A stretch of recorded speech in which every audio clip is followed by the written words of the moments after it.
Welcome to Best Practice, a show where we interview leaders in the building industry to unpack the tools, strategies, and tactics they use to run great organizations. Today, we're excited to be joined by Joe Stromer and Alberto Cabré for a fireside chat about how to build a different kind of studio culture. Joe is the owner and principal at JtA, or Joe the Architect, which he started in 2008. Originally from Colorado, Joe has over 15 years of experience and specializes in restaurant and residential design. He earned his master's in architecture from BAC, Boston Architectural College, and his bachelor's in civil engineering from Colorado State University. In addition, Joe has over a decade of service industry experience, voted one of Boston's most beloved bartenders along the way. Maybe he'll teach us how to make his best drink or favorite drink. Alberto is the design director at JtA, overseeing all designs, facilitation of the project teams, and code review. A native of San Juan, Puerto Rico, Alberto has over 20 years of experience. In addition to working at JtA, he also owns Casa B restaurant in Somerville, which gives him a wealth of practical knowledge in hospitality and restaurants. He holds his master's in architecture from MIT, his bachelor's in environmental design from the University of Puerto Rico, and his professional chefs from Cambridge School of Culinary Arts. So it's going to be a delicious conversation, I'm sure. And with that, thank you very much for both of you joining us today. And as always, Nathan, really appreciate you joining us as well. Nathan, for those that might not know, is on our product marketing team, a mighty team of one. So about the firm, let's just kind of start there. Like, it'd be great to understand a little bit about the background of Joe the Architect. How was it founded? What was the inspiration behind the studio? Sure. Pleasure to be here. Thank you so much for having us.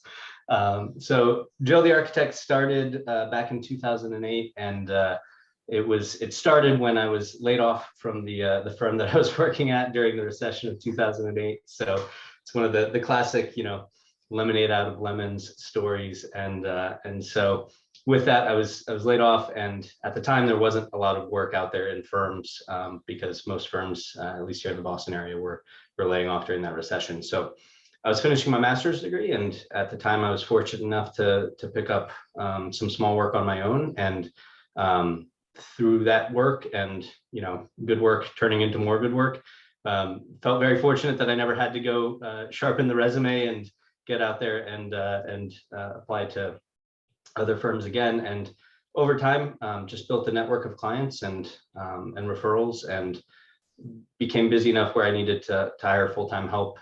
So starting in 2015, had my first full-time hire and opened the office here in Somerville.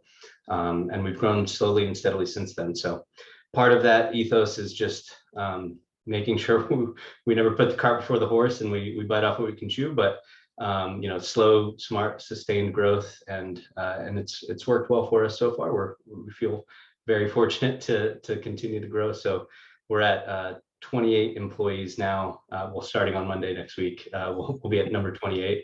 And the story behind Alberto and I, just to give you a little bit of that context, is that Alberto was actually my boss at the firm that I was working at in 2008 until I was laid off. And so part of what's so great about having him at JtA and all of that is that when I was working for him at that firm, he really saw me as a young architect that had some capabilities and found ways for me to work on projects with him from start to finish, and get to see those projects through all the phases of design work and not be stuck in any one particular phase or passed around between projects. So that was really formative in that I learned in that time that seeing a project from start to finish and being a participant in client meetings and being able to go on site during construction and see how that design idea and that documentation get implemented in the real world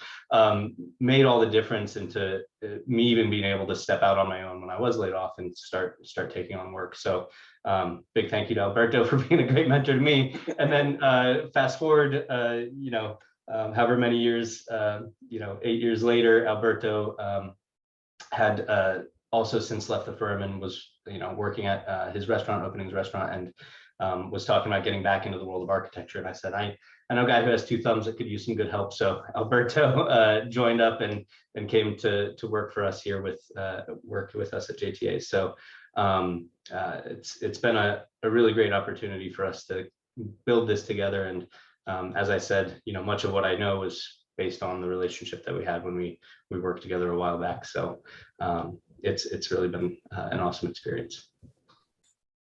That's an awesome backstory that you guys have. And I think it'll be interesting to hear your perspective on this next question. So Joe, when we chatted, I think a couple of weeks ago, you talked a little bit about your experience in corporate architecture, and I'm learning now that Alberto has probably had a similar experience, but how that experience actually kind of inspired you in building your studio in maybe a little bit of different kind of a way than you traditionally see in the architecture industry. So maybe I would love to hear your perspective, both of your guys' perspective on like how kind of your experience in the past is helping you build something different today. Sure. Yeah. And so, yeah, I worked, I was in a larger corporate firm, and it's not to say that was a bad firm. They're actually a great firm, and they do great work, and they're great people. But I think just the structure of that standard corporate architecture firm, what I could see, and again, as I mentioned, I was grateful to have Alberto there to sort of pull me into projects to get to see them from start to finish. Is, you see a lot of younger architects and designers not getting to see the full process, or not being as involved in client meetings, and only being there to, when they're young and new in their career, to only pick up red lines and not have much agency in design and those types of things. And so, as I was hiring employees here at JtA and thinking about how to shape that, it resonated with me that, if I was the only one going to the client meetings and coming back and just playing that game of telephone, that A, it was taking a lot of my time, B, I was probably missing things that the client told me that didn't ever make it to any of the other staff's ears, and so wouldn't give them the opportunity to be able to take that feedback and really bring it into the design in ways that are meaningful for it really being fleshed out in the end. So that shaped how we think about JtA, in that it's instead of top down and the JtA staff producing and bringing things to the higher up staff, it's really bottom up, where we think about JtA. And my role as principal is really being here to make sure that the team has the resources and support that they need, and the rest of our leadership team are really here to support our staff. So rather than them being there to support us and give us the materials to go out with, it's the opposite way around. And what I think that does, and what I'm trying to capture, is some of what I learned with the experience that I got with Alberto, in that you really get to be more, the younger staff really gets to be more involved in the projects and understand those skill sets much earlier in their careers, and it can advance their skill sets much faster in that way. So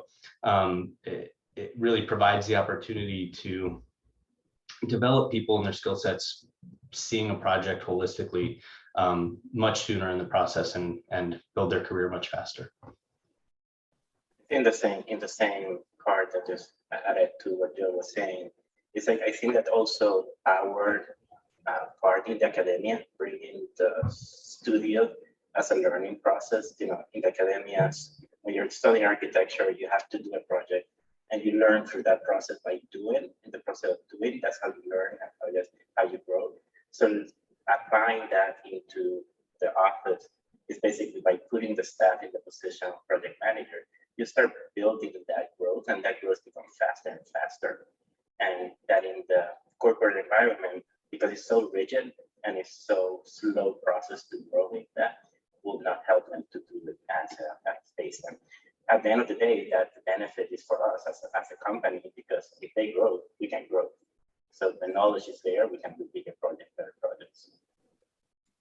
I'm curious how you've been able to track that in relation to like retention. One of the things that we hear often, not just from firm leaders, but from other folks that are in kind of more in the weeds working on projects day to day, is that they are looking for that kind of trust and autonomy from leadership. I mean, they want to become leaders, and they want to be trusted with those. That's our responsibility, and often it's one of those things that help them make a decision, even in the interviewing processes. We're seeing more and more even recent graduates asking tougher and tougher questions about how firms are run, what's the culture like. And it's not culture as in like, do you have ping pong tables? It's like culture as in like, what's the feedback cadence? What's all these things? And I'm curious for your team, how have you seen that play out across your team in that sense? Yeah, we get, we get great feedback from that on that from our team often. Part of that is that I meet with everybody in the office once a month and we catch up. And so, even just in the conversations I've had this week with some of our newest hires, the feedback has been it's pretty awesome to have that seat at the table with clients and have the sort of support that they need that in some of their previous firm positions, even if they did have the seat at the table, they didn't have the support they needed to actually do good on it, right? So I think it really works both on our end and for the clients as well, in that it gives people more skin in the game. And if they've been part of the conversation, if they're engaged, they have the ability to do all the small things in a project that, there's such a multitude of small adjustments and things that could be made in a project, and how the design is shaped, that when they have more control over it, or they have the ability to have more of a say in it, that it really works better for us and for the clients. And to your sort of the point of your question about retention, we've had really great employee retention, and only a few people have ever left JtA because they were moving, and otherwise we pretty much have most hires here still to this day. And it's also been a great draw for bringing in new hires, because in that interview process, they're excited to hear that they'll have that opportunity. Yeah, I think that also is that we have created practice or elements in the practice that create guidance for them. So there's some step that it's a rigorous process. Doesn't matter that we're empowering them, but we have to create some creative process in which the platforms in which they can learn. So there are some guidance through the process. Our design process is a very fast process. Usually our average probably between 8 to 12 weeks process. So all of those weeks are from the beginning some kind of design in a way of what is the roadmap of that project, what they need to be doing every week to accomplish that project get completed on time. And then it's also given to them the power and saying, hey, I have a question, come to me. I'm always here for you when you have a question. Never stop, never be at your desk without for half an hour. If you can not have a question, just come to us. Any of the leadership will be there for them just to be answering those questions and moving the project forward. Yeah, I think this is like a fascinating philosophy. Do you have any examples of what you can share about any particular project where this model really led to success? I would love to kind of hear I don't know, kind of boots on the ground situation where it really helped. Yeah, so I think it's maybe not a one specific, but it's something that happens often here. And part of it is understanding how we can scale the office, right? Because part of the process of growth is understanding how our individual roles change, right? So I think one of the biggest things that happens with this is that we look to our project managers and our staff to get to know our clients and have a connection that's more than just a business transactional, here's your drawings, we'll send the invoice, thank you. But because they're there and they're charged with really taking care of those clients and our service model in that sense, they really get to know them and engage with them in ways that are meaningful to their ability to design something that really services their needs in ways that are much more tangible than just the program outcome of the project, right? But it really being something that is geared towards their needs. But then ultimately, it also is a better process for everybody. So it's a much more enjoyable process, and I think that's also very meaningful in that we all know design and construction is difficult, and there's going to be stumbling blocks and there's going to be challenges. And when we have that relationship built, because the person, listening to them and producing their documentation and designing for them is also, gets to know them well enough that when those challenges arise, we can sit down at the table and work to solve those together in ways that are more meaningful. So I think in general, that's one of the biggest things that we've recognized and seen, is that we create stronger relationships through it, because it's not just me and my relationship with clients. And one of the things that I've actually really had to come to terms with is that I don't get to know all the clients like I used to when we were only, 5-10 people. That there's some clients that I don't have the time to or opportunity to get to know well. But it's great that we pass that on to the rest of the staff and empower them to do that. Yeah, I think that the other part that we do just by the contact with the client every single week, we don't start a project and, okay, this is your project. We leave the room and be 4 weeks and then bring it back where they know this is their project. So we're just giving to them solutions that they need to react to it so we can continue. Because at the end of the day, they are the ones that are going to run that restaurant. They are the ones that are going to live in that house. So it's not our project, it's their project. So if we, at the end of the day, we can accomplish that they feel that they have designed their project, I think that we have been successful on that. That's very interesting, because essentially what it points to is it's an operating model in which, like, and just to be clear, like this, when we say the client relationship is owned by the team member, is that a PM typically? Yes, yeah, a PM. Mm-hmm. So what it kind of points to is like this, the PM is also developing the business relationship with the firm, for the firm as well. And is it that, do they ultimately have like what some people might call like a book of business, essentially? Like a PM now has a series of clients that if they were to have another project, a repeat project, that PM is typically tied together to that client. Is that how you think about it? Or is it more that, the client in some ways is round robin between other PMs, or do you really just prefer that kind of single point of contact? Yeah, no, ultimately, if the staffing and timeline works out, that we can, if they built a strong working relationship, of course we want to utilize that. And I think, part of what that is for us too is that, we want the rest of the JtA team to be as invested in the success and growth of JtA as we are, because it's all of our means of, not only a paycheck, but our way of life and how we work and live. So it's absolutely that, some of that responsibility goes to them to help build those business relationships and sustain them. And in that way, it's, we love that when clients come back and say, hey, I'd love to work with that PM again, because we had a really great time on that last project. And in many ways, they know them again, they've gotten to know them so well that that's also a value add for, future work as we go through that. And so, sort of how we think about that in the model is, we think about JtA leadership and JtA team, JtA, the firm, being there to service our PMs and make sure that they have the resources they need, and they have great quality projects with great clients, and they have computers that work and whatever software and needs that they have, so that they can service the clients in a meaningful way.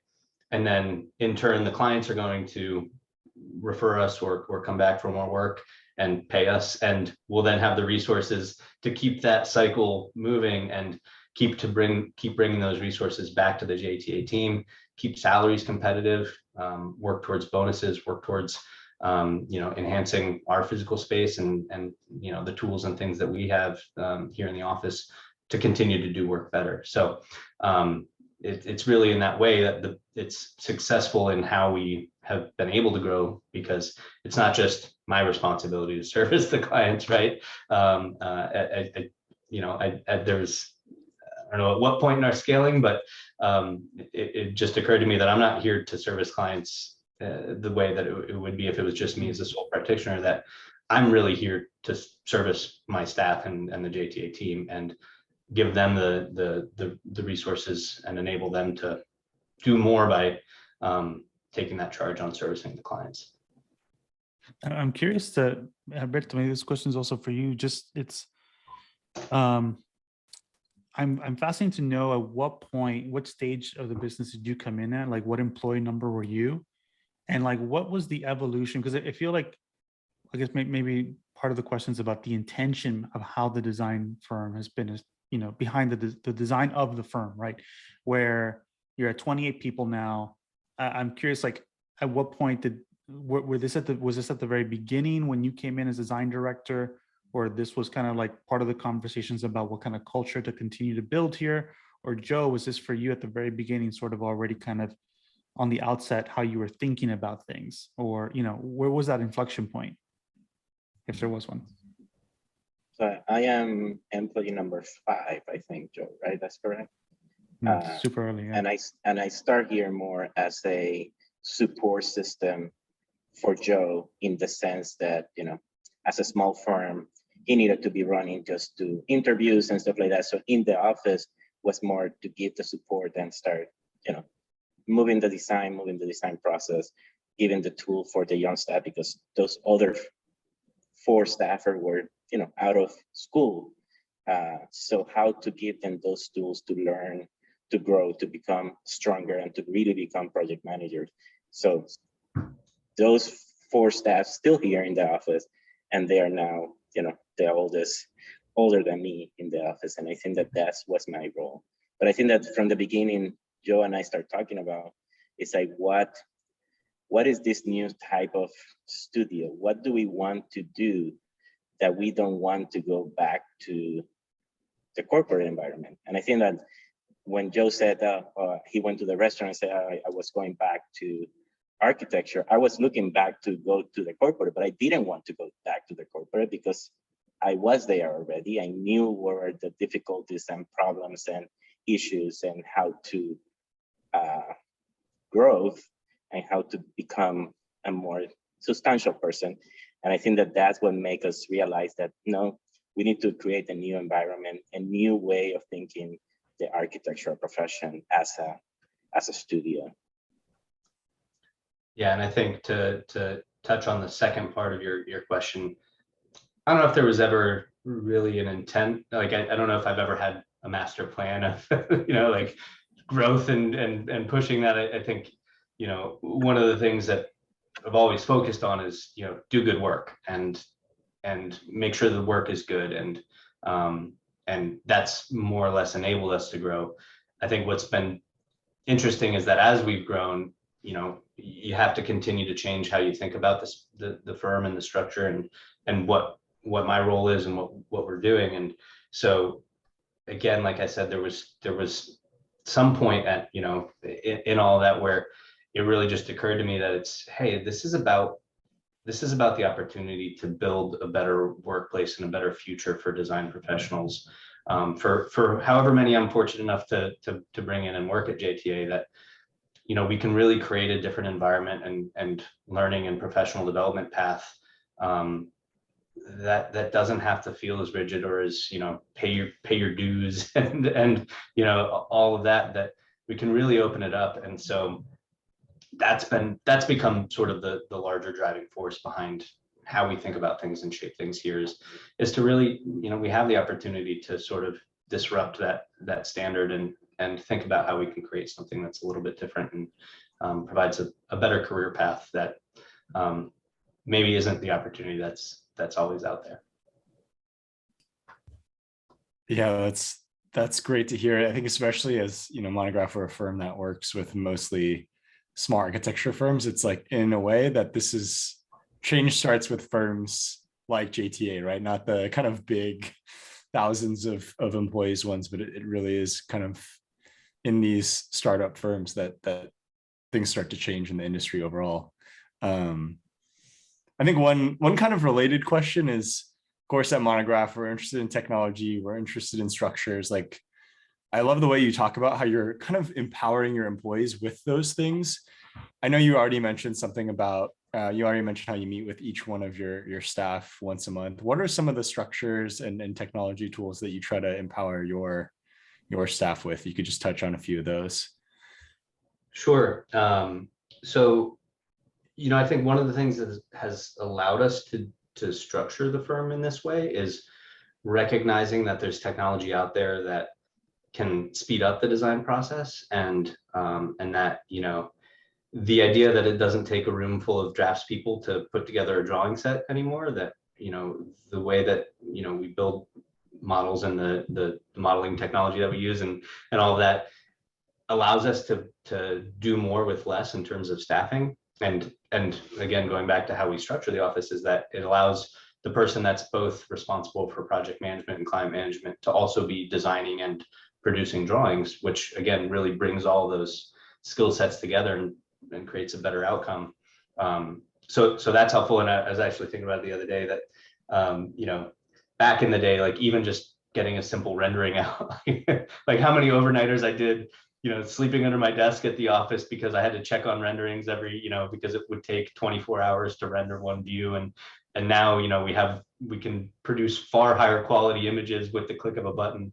And so really looking to find those ways to incorporate that into our process and workflow. So, to start from the start, we got a 3D laser scanner, LiDAR scanner, so that now instead of going out with a tape measure and graph paper, we can go capture spaces digitally and build our base models off of those, as well as have those 3D images walk through, so that we then capture everything, that we don't have to go back to the site, and that reduces all that inefficiency of travel time and all of those things. So even just at a basis, doing that and starting with that, to really trying to work through, and we still have a lot of work to do. We're never done, but work through how we put our drawing sets together and the technology that we use, and how we work through both the design process to put the right design deliverables out there at the right moment without spending as much time as we need. So, again, going back to some of the analog, and like a hand sketch for a layout can be just as effective as a hardline computer rendered plan. But really working to leverage that to be able to do more with less. And then go into the monograph side of it. Alberto can talk more about it, as he's more day to day and week to week with scheduling folks. But the resources tab on Monograph has been really helpful for us to start managing how we think about what PMs have in their coming week, and the work that they do there. So I don't know, Alberto, if you want to jump in on that. Yeah, I think that with Monograph and the resources tab have been great. Basically, that's what I use every week. I meet with every staff for 15 minutes just to go through where they were this week, what are they doing next week, how many hours allocate for the projects, and be sure that they have the fluff of 32, 36 hours, and they still have a couple of hours that are flexible for our other part that is just meetings and recaps and stuff like that we have as part of the project. But that's basically very important, is that 50-minute talk to them and be sure that they have a clarity of their scope for the following week, and then they can plan ahead and go to their own calendars and create those production blocks that will help them to develop the work for the following week. So it's thinking ahead. Basically, I think that's one of our big things, always thinking ahead and how to organize your time so we can become more productive at the end.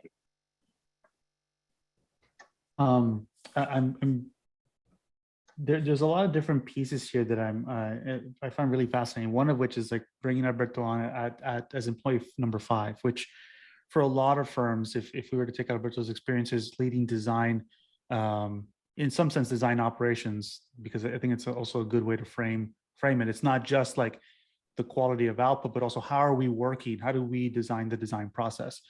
At the 5th person seems to have been a really important inflection point, because now you have someone on your team who's like actively thinking about this every week on week, right? And like trying to make those minor adjustments and improvements that lead to like where you are today, where all those, basically that kind of operational mindset has led to compounded opportunity, right? Or compounded efficiency because of starting so early. And I think that's just as a takeaway for me, and maybe for those listening, is like for those that might be firm owners today and thinking about, I'm so swamped, what do I do? It's like finding someone like Alberto who can help you think, just be focused on the operations is probably a key component to that.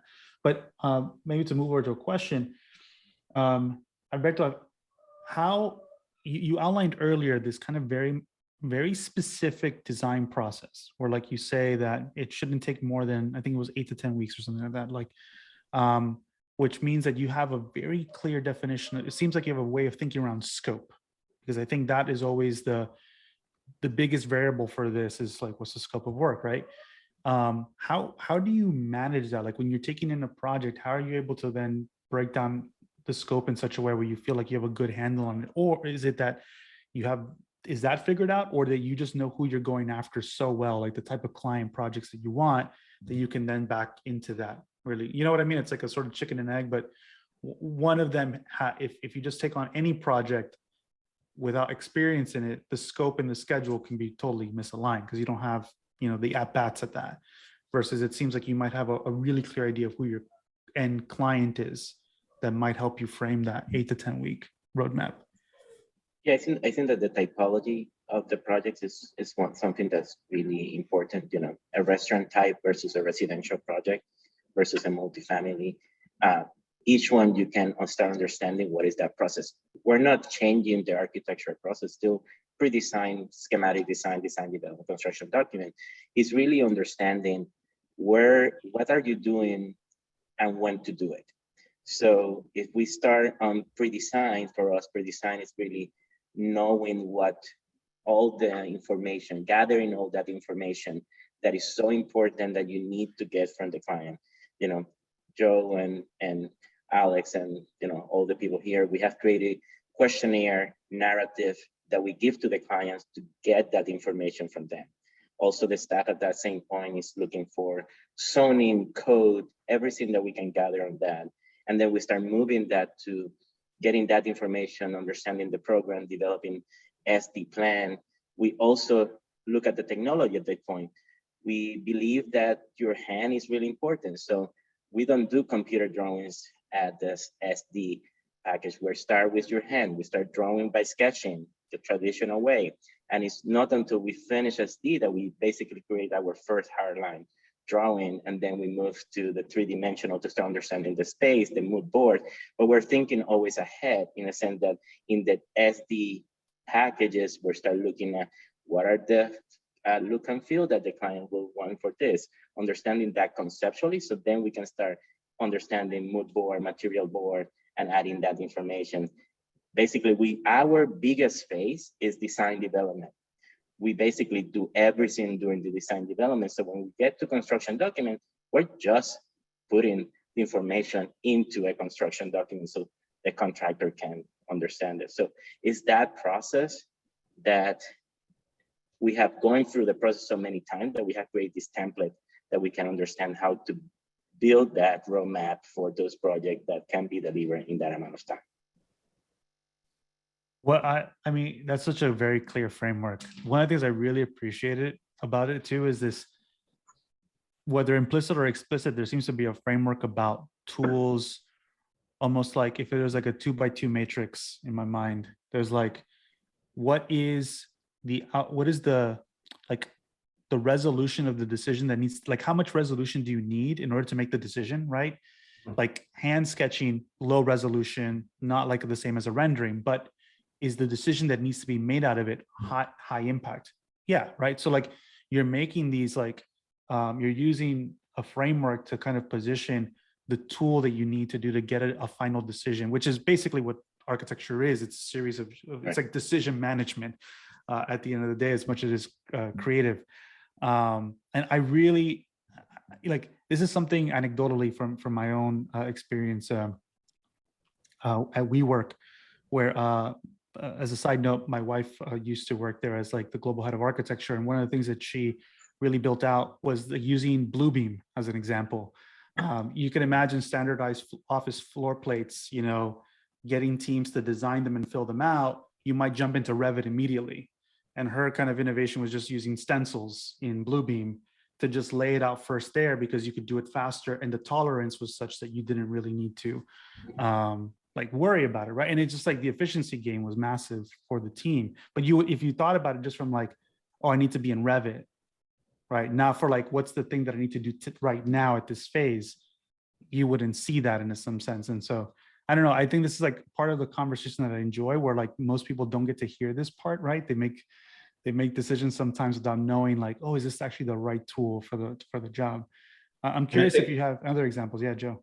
Yeah, just to jump in on that, I think the big difference for that is that it also gives a framework. It gives a framework for the JtA staff to know what they're doing. And that's the big thing that we always say, right? Know what we're doing. So when we think about, pre-design, we need to get that information. What is all the information that we need to know what we're doing to start schematic design?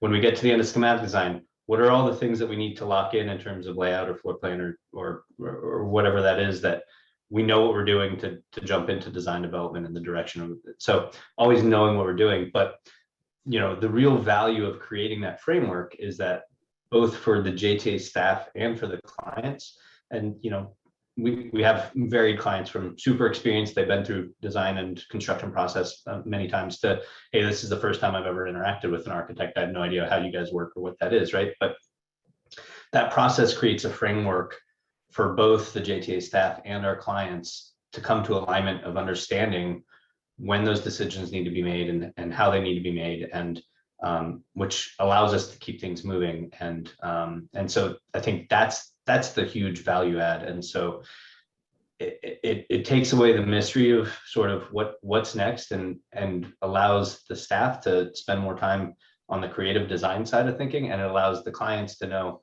okay, great, I know I need to make decisions on layout by the end of this week or whatever, if we're going to stay on schedule and keep the project moving. So it takes away the ambiguity of everything, and just it gives us a more linear path and process that allows for the creative to float and come into it more. So we only have about 5 minutes left until Q&A. So I wanted to get to this really interesting part of our last conversation that I feel like is a little bit of a big ticket item. But so last time we talked, Joe, you were saying something about, architecture is not about banging widgets. It's not about spending 40 hours butt in seat. But can you talk a little bit about your philosophy there and how you think about that, as well as, where you want to take that in the future? Yeah. So, we recognize that we're in a different professional environment than we were even 15, 20 years ago, but also certainly outside of the where we got to the 40-hour work week from the 20s or whatever, that's not as important anymore. What we need to do here, and what our goal here is to make sure that we're producing enough work to have the financial resources to keep the firm afloat, and make sure that we can pay competitive salaries and bring those resources back to allow our employees to have a great quality of life. And so what that means is that we think about it more as output of project work and less about how many hours are in the seat. So, all of our staff has a salary that we need to pay. We have overhead that we need to pay, and we need to make sure that we've got some profitability so that there's a future, and that should something happen, we have resources to come back to that. And then ultimately we want to try to reward our staff with bonuses if we've been able to go above and beyond that. So the two things that we're working on are transitioning to an open book management model, where the staff has full transparency of what our fee is for projects and where we're at with that fee in terms of the money that's been spent on our staffing. And ultimately, the majority of our costs are staffing. And so having them have clear line of sight to how the project's performing, so that they can make better decisions and be more informed on how those resources are being allocated. And then to the point of the number of hours in a seat, the other thing is that we're always working on trying to find these efficiencies and optimization of how we do the work, so that ultimately we started this year on a goal of working towards a 32-hour a week, 4-day work week. So the hope is that we can get there, and we're doing it in small steps, and making sure that we transition successfully with being able to continue to produce the work and have the output that we need to, again, support the financial side of the office and make sure that we're successful on that end. But all that is to say, I'd be tickled if we got to the 32-hour work week and we were still able to financially support the office and our staff. And so I couldn't care less if we got to a 28-hour work week. Fantastic, right? So the point is, it's not the hours in the seat, and it's really what our output is. So what that does is it also empowers our staff to think about the work that they're doing and work towards that themselves, to better their output and the work that they're doing and how they're doing the work that we all do in the office, to collectively work towards better with that. But I think it all comes down to the fact that, part of our systemization, part of us thinking through all those things is that, we don't have the overnight deadlines anymore. It just doesn't happen here. Like it happened maybe 5 years ago, the last time that any one of us was here overnight. Certainly there's weeks that things come together and we need to work, harder, or there's a few additional hours, but ultimately that's not a standard. And I don't want it to be, right? Again, I want to try to work towards something that is sustainable in the long term for somebody to have a career path and a life and balance between their work and their personal life that's meaningful. And I think that just to add to that, I think that, it's all about the wellness of the employees. After the past 2 years going through everything that we all have gone through, made us very clear that wellness is an important part of the profession, and we need to transform how the architectural long hours are not part of that, and how to make it part of the wellness. Because if they are good and they have a good life and good being, that will be the output of the architecture will be better. And I think it goes hand in hand with how you've designed the firm, ultimately being focused on the feedback loops that have been informing to date how you design projects, how you schedule them, and everything else. I'm curious, before we jump into questions. So if anyone has questions, feel free to drop them into the chat or the Q&A.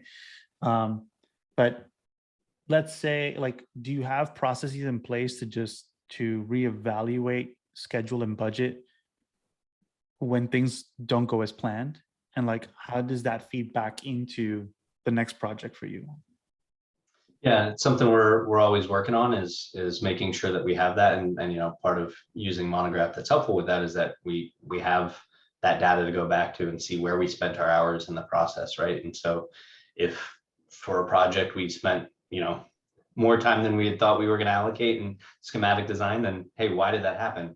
Was there something we didn't learn from the pre-design phase that caused us to go back and do rework in schematic design that maybe we missed something there? So it can help inform that, and we're always working on bettering our system, but in how we can do that. And then that also ties into then how we price future jobs of similar scope, and making sure that we know that we're not asking our staff to do anything that they can't step up to, or is unreasonable for that. And we're always working to make those adjustments, because hey, we're not perfect either, and we certainly have had many stumbling blocks, but it's part of that learning process, and always being open to that growth and change and developing those things. All right, I think then we can transition to some questions here. Well, I'll start off a little bit in order that came in. Marjan, who's a big fan of Monograph, and we're a big fan of her, she asks, at the end of the day, how do you measure success for yourselves and for the firm? Is there one thing or two that would make a major difference for the firm? Alberto, you want to jump in? Oh, I think that success for the firm is the client come back to us and say thanks for what we had done for them. I think that's the biggest success. Is like I think that there is a story that Joe tells, that one of the clients in some walking around or going to the project, they were talking to someone else in this welcoming event, and they were saying how they did this and how they did this design, It was like they felt that it's their project, they design it, so it's their project. For us, that is such an important thing that make us so happy, because if they are so involved that they feel that that's their project, we did we were successful because we did our work. Another question Yeah. here. Oh, sorry, go ahead. No, I was going to say, and as I mentioned before, another big indicator for me is just seeing the growth of our staff, right, and seeing how their abilities have grown over time, and that they're not stagnant in their professional growth, and that they're enjoying the work that they're doing, and that's honestly, that's a huge part of it for me, and so seeing that is where we can check the temperature of what's going on.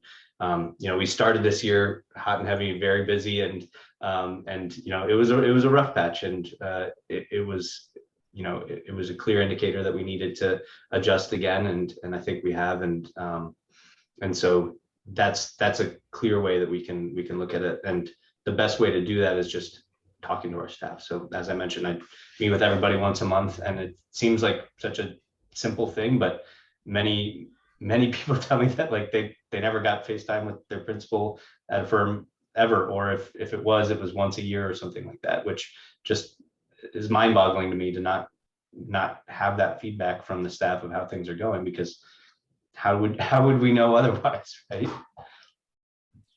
I'm curious, there's a kind of two-part question here, somewhat similar, that has to do with like kind of costs and profitability in a sense, whether that's like, I'll see how I can reframe it, but essentially, even moving to the 4-day work week model, that means you have a certain perspective on how you're looking at costs and the general market in terms of your client base. Do you, and I'm assuming a lot of firm leaders will be, kind of the common thing you hear often is like, oh, but clients want to pay less over time, right? Or they don't want to pay as much. Like, have you kind of cracked the code in relationship to like how you structure your process? Like, is basically the operations the answer for you, has been the answer for you in order to like be able to maintain competitiveness, or have you cracked the code on value, right? Like being able to increase the perception of your services such that like, you can operate in that environment? I think it's a little bit of both, and of course, clients always want to pay less, right? Like who wouldn't want to pay less? But I think it's in demonstrating the value of the JtA process and how we work, and that's allowed us to represent the work that we do in a way that's meaningful to get people to understand, hey, there's value to me spending less time on my engagement in the design process, or there's value in you helping me find savings in construction costs, right? So demonstrating that on the interview side of it is certainly one of it. But then the other big part of it is, we can't ultimately always control what people will buy into in terms of fees, but what we can control is based on what we know the outcome is, and what we need to get out of a project, how we service that. So to your point about the operations and having clear systems and workflow to try to fit within that, and it goes back to starting thinking about day one here in JtA with 3 or 4 employees, and like, all right, we got this project, let's start. What do we do first, right? And having no idea of what that workflow looks like and what that path, that now we can pretty adequately at the outset of a project know, hey, this should take us about this many hours, and we can plan and program that given that process and that structure around it. So I think that helps us on that end, and a lot of it comes with experience of having done that, but I think it starts with starting and testing those things to understand where they are, to come back and refine them. Another question here, I think, has to do, which you might have already answered a bit. I think you did, but Heather asks about, it seems like everyone everywhere is extremely busy. Are you finding the same at your firm? How do you deal with potentially increased workload with your employees? So we talked a little bit about sort of like the management of projects once it's in, but like the influx that comes in, how are you managing that? Are you calibrating that, or let's take any opportunity as it comes. Yeah. I think So that a couple of years ago, we were like, everything that comes through the door, we need to get it, right? That's at this point, we understand what are the capabilities of the staff, and we have to be conscious about how much they can do. And then we need to come back and say, okay, yes, we love to do your project, but we cannot start until 3 weeks from now, because that's what the staff allocation we can do it. So it's more about managing expectations of the client and where we can start and where we can really be committed to that job. And a lot of that too is just making sure there's alignment with that, right? Like there may be a project that we'd really love to take, but we don't have staffing for it now, and we have to.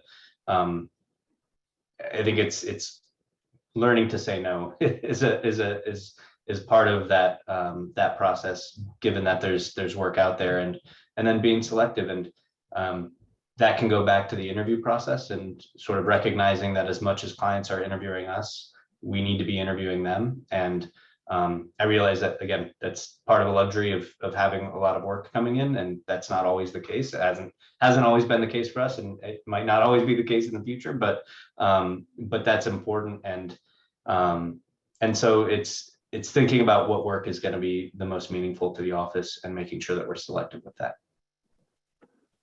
Yeah, I mean, a big part of sometimes it's not, bringing in work is not seen as a cost, but sometimes the work you bring in can be more expensive than what you get out of it. And that's an important, I mean, even if you were in that mode of like, we'll take anything, you still need to kind of use that as part of a criteria, because what you say yes to can actually be not a good idea in general. So here's another question here. Our firm is working 50% virtually and 50% in studio, and there are perceived challenges in our design process, such as coordination between disciplines, mentorship, scope creep, etc.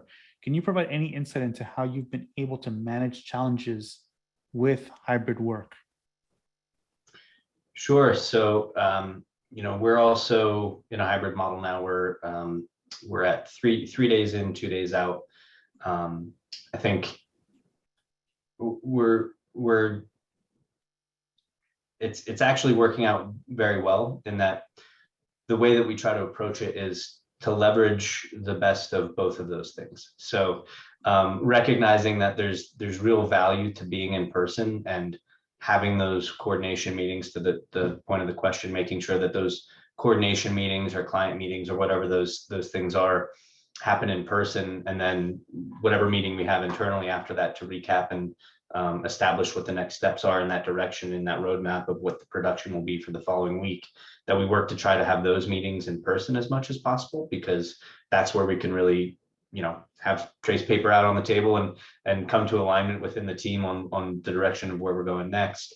But also recognizing there's a lot of value to people not having to drive into the office to sit and work alone on production for a whole day. So leveraging the best of both of those. And I think the one thing that we've done that's been really successful is, rather than trying to dictate that ourselves, really treating the staff with the respect and autonomy that we want them to have, and giving that task to them, that, hey, make your own schedule, figure out what works best with you and your personal life. And if your dog walker can't work on Tuesdays and that makes sense for you, then work to schedule the rest of your project work around that, and have Tuesday be your day at home. But giving them the autonomy to create their own schedules, and then inherently they have the responsibility for it as well. So that's worked very well for us. And so again, it's one of those things that came out of the pandemic, and I think is one of those great silver linings that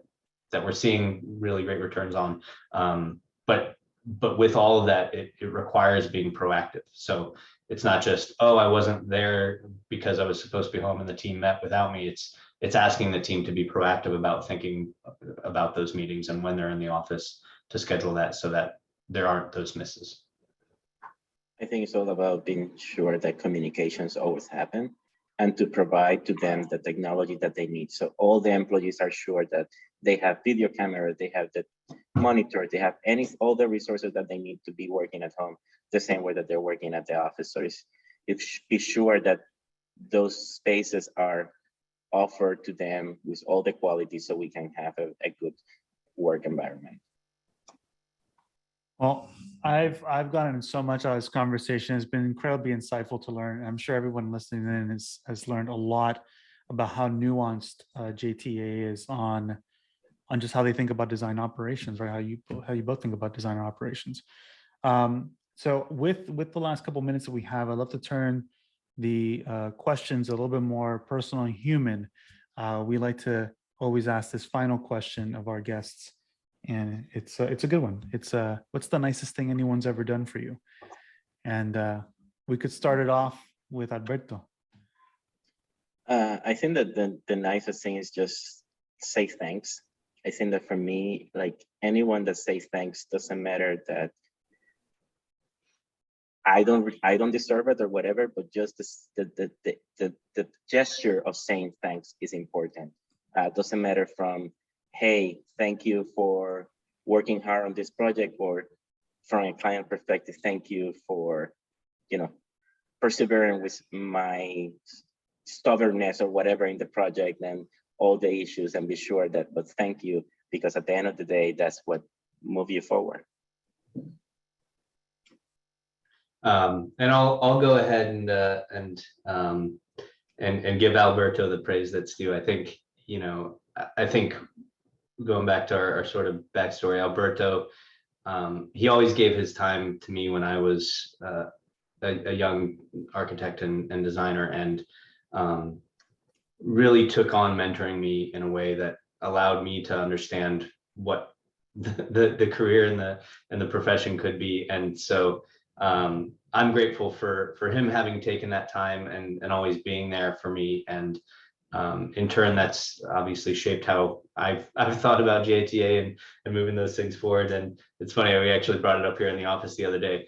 The belt that I wear every day, that I've worn for the past, I don't know, 14, 15 years, Alberto gave to me when I was a young, poor intern and didn't have any money, and my belt broke. So Alberto brought me that belt, and I've literally worn it every day since then. It's the only belt I have, and so I think just that care and giving and kindness is huge, and it pays dividends. It also signals that your diet hasn't changed much and your eating habits haven't changed much, Joe. I can't say the belly doesn't hang out over it a little bit more than it used to, whatever. Thank you both. I think I'll just end this with a little bit of a plug about Monograph for those that aren't aware. So Monograph is designed by architects for architects. A lot of our founding team comes from this background. I myself have worked in landscape architecture and architecture. Hundreds of firms are using Monograph to visually manage their practice operations, streamline their repetitive processes, and empower their team to grow sustainably. A lot of what we talked about today is in some way inspiring how we think about the product. In fact, 85% of Monograph's reviews say easy, simple, intuitive. It's designed with intention. Monograph customers are entering timesheets weekly, daily in their browser to get real-time visuals on their project performance. They're reducing their weekly staffing meetings by 80% sometimes. You can imagine how long weekly staffing meetings can get, and some have really seen the difference there. They're forecasting future billings, being able to get handle on what's upcoming, so you can run a proactive business and make the right strategic decisions. And Joe, Alberto, thank you so much, both of you, for joining us today. Thank you, Nathan. Great questions. Thanks everyone for listening in, and we'll see you next week.